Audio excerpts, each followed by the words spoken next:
దునియాలో ఒకరి కింద పని చేయకుండా మనకి మనమే ఓనర్ వర్కర్ ఉండే జాబ్ నాది. హడావిడిగా పోవాలి, హడావిడిగా రావాలి, ఇట్లాంటివి ఏమి లేవు. కిలోమీటర్ల ప్రయాణం, తీరిక లేని సమయం. ఇంతకీ నా పేరు చెప్పలేదు కదా.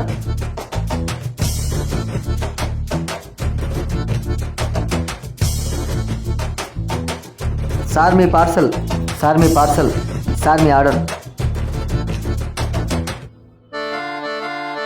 సార్ 100 అయింది సార్. అన్నా, we're not rowdy boys, we are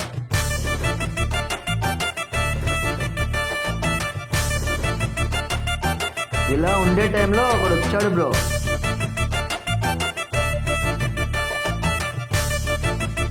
వాడి వల్ల పైసలు వాయే, ప్రాణం కంటే ఎక్కువ ప్రేమించిన అమ్మాయి కూడా వాయే. నేను ప్రేమించిన అమ్మాయి వీడిని ప్రేమిస్తుంది, కానీ వీడు నన్ను ప్రేమిస్తున్నాడంట. ఆ కథ ఏంటో తెలియాలంటే ముందు నా లవ్ కథ తెలియాలి. ఇది బాసు.